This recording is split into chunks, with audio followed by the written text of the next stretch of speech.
On today's episode, we're talking about acting up. I don't mean big girl temper tantrums and all that nonsense. I'm talking about acting for TV and film, along with a little bit of stunt work.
Patrice, you guys have just been a light in my day, for real.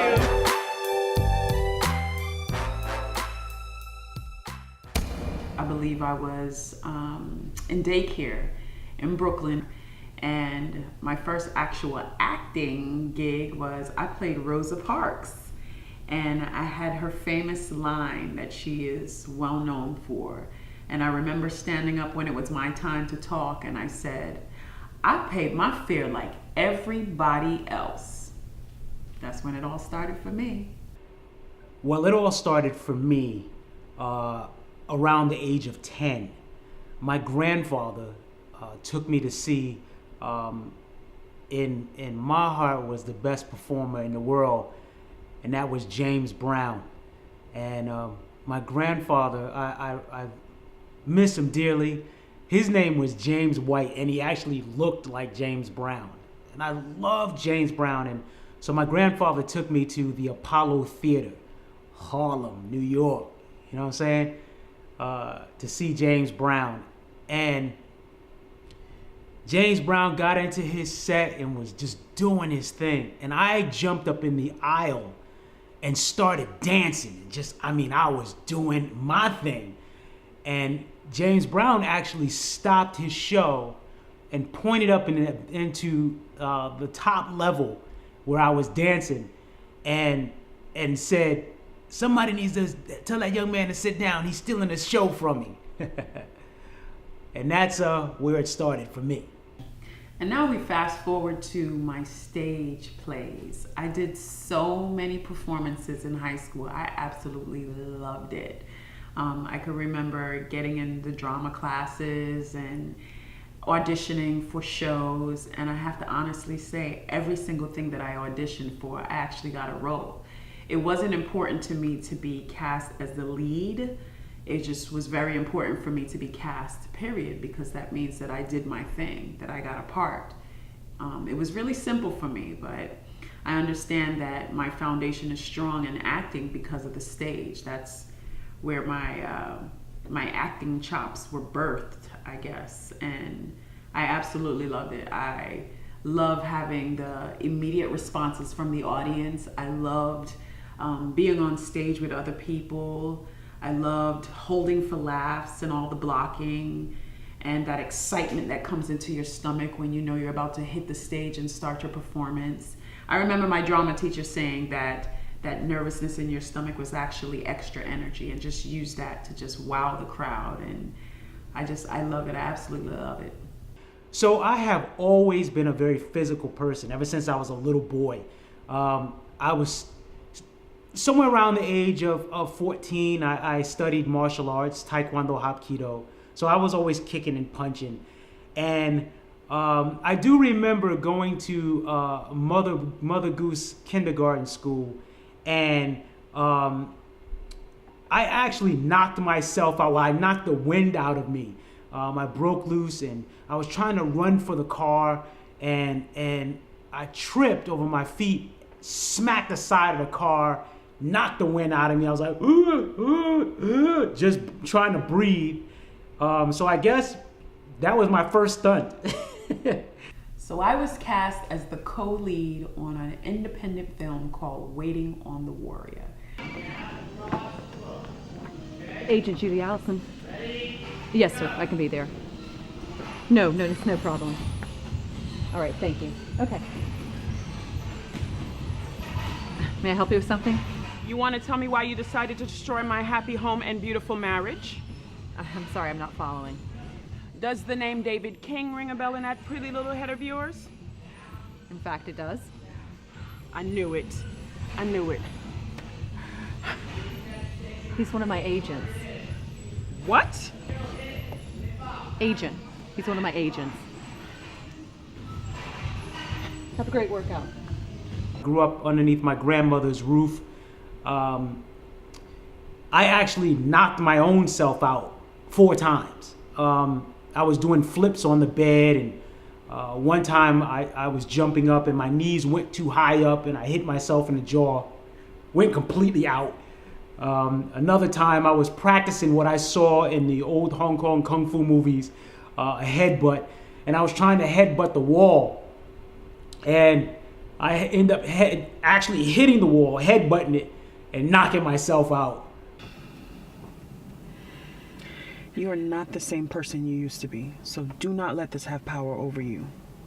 Remember what your counselor told you. You know what? It's time I let you in on everything. Will you please come with me today to the agency? Please. I will, but first I need you to drop me off at my mom's. There's some things that I need to talk to her about. Mama, can I talk to you about something that's bothering me? Baby, you know you can always talk to your mother about anything. I just found out that my father-in-law hates me because I'm black. Baby, there's just some things that never change, and that is one of them. This has been going on long before I was born, and it still will be going on long after I go to be with the Lord. But Mama, David's mom is not like that, but his dad is. Natasha, ever since you was a little girl, I taught you, the word tells us to worry about nothing and pray about everything. Well then, Mama, I'm gonna be real busy in that prayer closet. It was a faith-based film, and it was about forgiveness. I forgive you.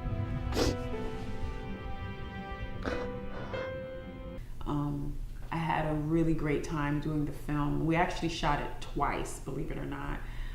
The first time we shot it, it was with amazing people, but not people that are actually in the industry and had the skill level as Hollywood would have.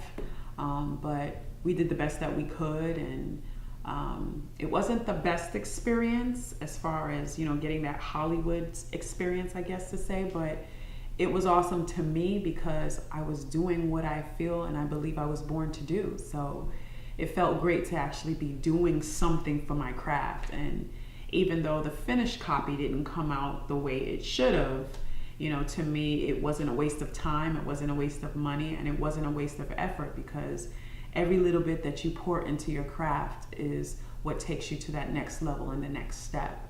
But after the first year of filming, which it took probably 8 months for us to shoot it, because again, none of us were really professionals. We were working our way to professionalism.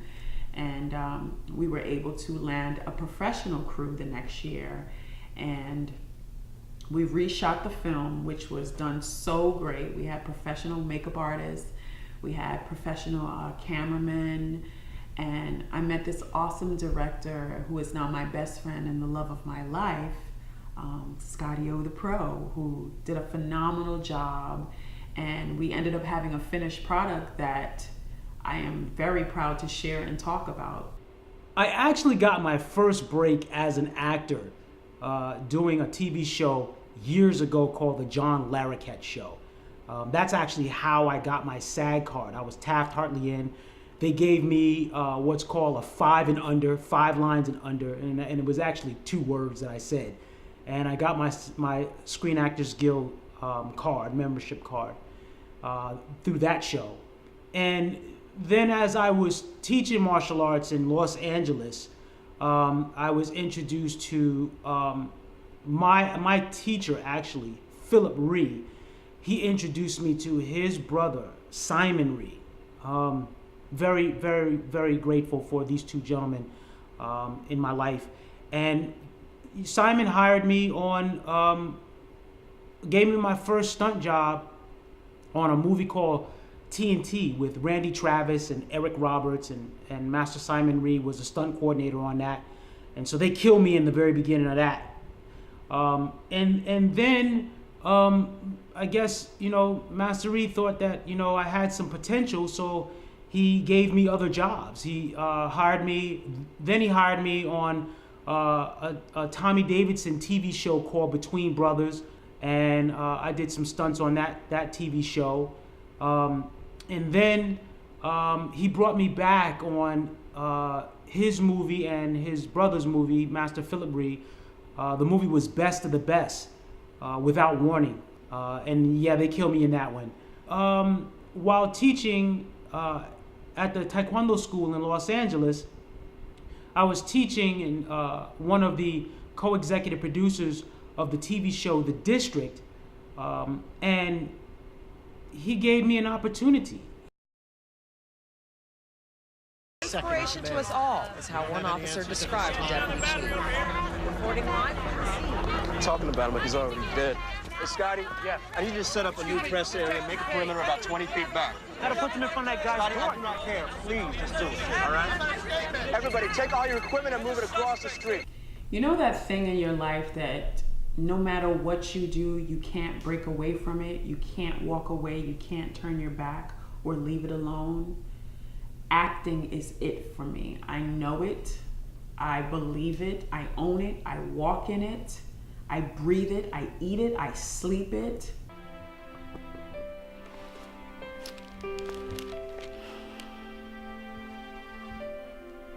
Heavenly Father, I come to you right now asking you to please protect my husband. Father, your purpose is not clear to him, and I ask that you make it clear. Father, I ask that you please give him a change of heart and make him the man that you want him to be and the husband that I asked you for. I ask this in your son's name. And then there was Scottio the Pro. Where do I begin? The life and story of a stuntman. Just when I thought I was just gonna stick to acting, this man of mine has me shoving him out of cars. He is climbing on top of things. He's falling down stairs. He's all over the place. Every time I turn around, he's doing some type of stunt. What am I gonna do?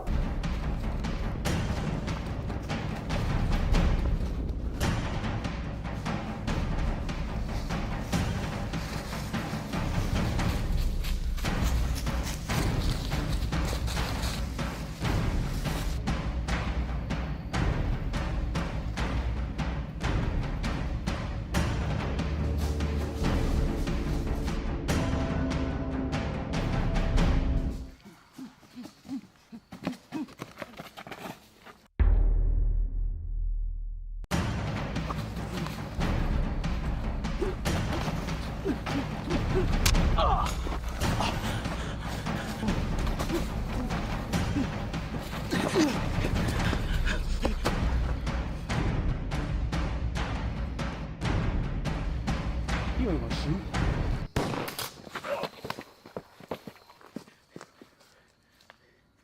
I love getting thrown over things, falling off of high places and smashing on the tables and stuff like that, like I did in Hard Evidence. And Being rough, tough, and all that stuff. yeah.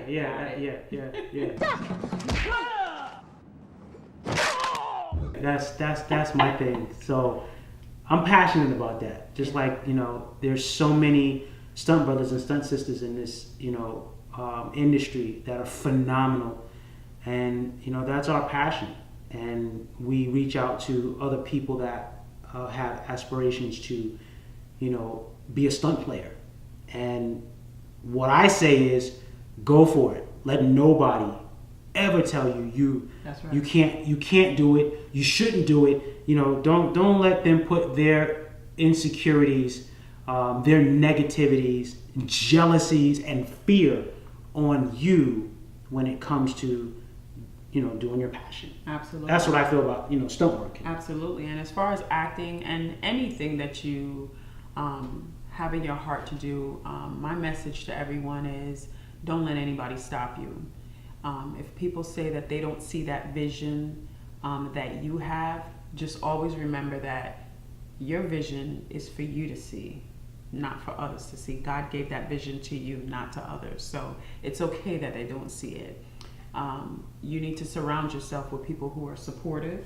Yes. And people who will encourage you to do what you are trying to do, as long as you're trying to do something positive. Right. And just remember that what God gave you, He gave to you, not to them. So if they cannot support you in what it is that you're wanting to do, then just know that they're not the support system that you need, and they cannot help you succeed. Yes. So, and you do need a support system in this business. You absolutely because do. This business, there's nothing easy about this business. Absolutely. People will see the glitz and the glamour, and you're working with this famous person, or you're doing a fight scene with this famous person, or whatever. But there's nothing easy about this industry at all. You have to work hard.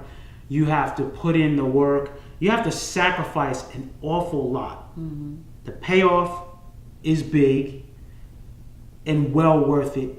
But know that you're going to work your behind off to get there. There's going to be, hills and valleys, ups and downs, but such is life. So you just have to decide if it's something that you want to do, just go after it. And the minute somebody tells you no, just understand that that person is just not the one that's going to get you to where you need to be. But for every no, just know that you're getting closer to your yes. Jake would be running through there, just have you running through. Coming down here,